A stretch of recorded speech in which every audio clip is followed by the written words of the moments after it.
Welcome to the 7th video on electromagnetism. In this video, we're going to talk about motor.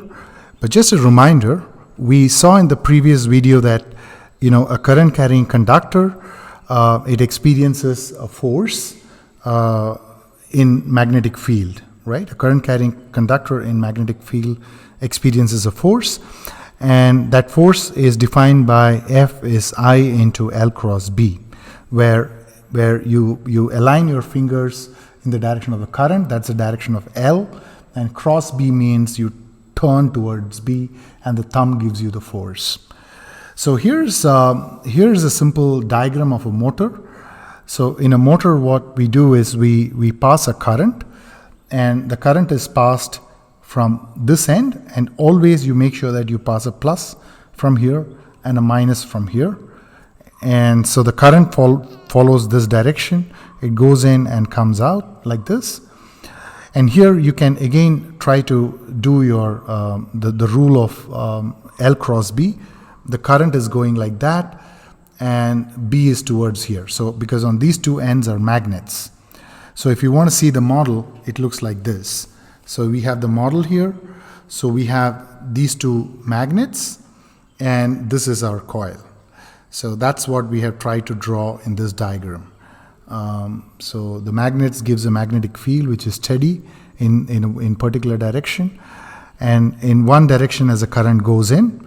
So you have I cross B, and the force is inward. So this experiences an inward force which is represented like this.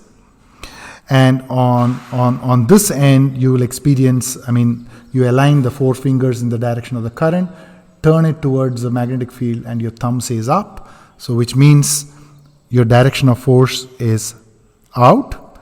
So you have something, one is pulling in and the other is pulling out.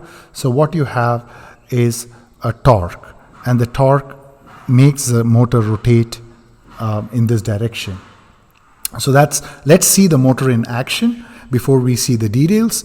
So here I have a power source, and from the power source I'm switching it on, and I'm giving this power source is about a 4 volts.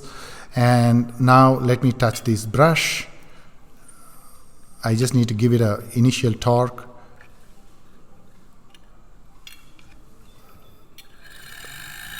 There we go.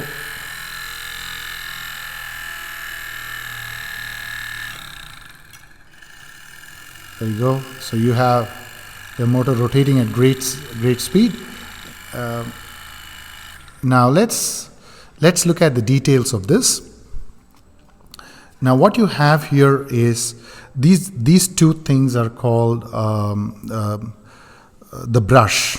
So you have this as brush.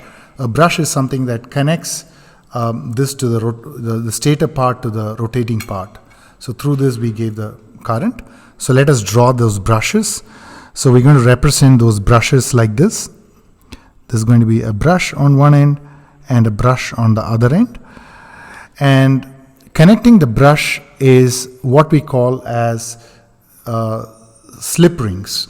Now these are split. You can see a black line in the middle. That means that there's no connection in that black line. And on the other two, there are two copper Ds. So these are called split slip rings because of the split. And I will first mark those split slip rings as follows. So these are split slip rings. So this part is rotating, and these brushes are stationary. So this is brush, and these are called split slip rings, right? Now, the reason why these are split is because you can imagine that after one rotation, if this is A and this is B, the position will change. After one full rotation, this will become B and this will become A.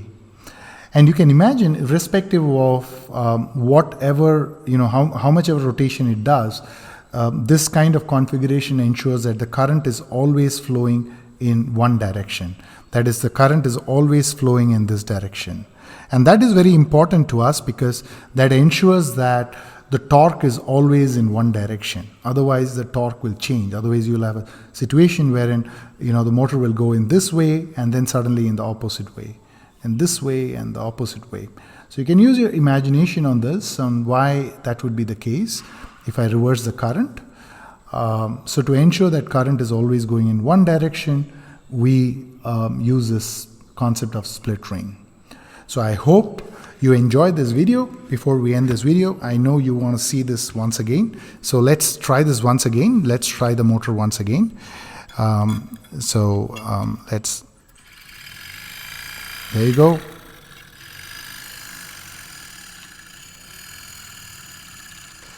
I hope you enjoy this video. See you until the next one. Bye.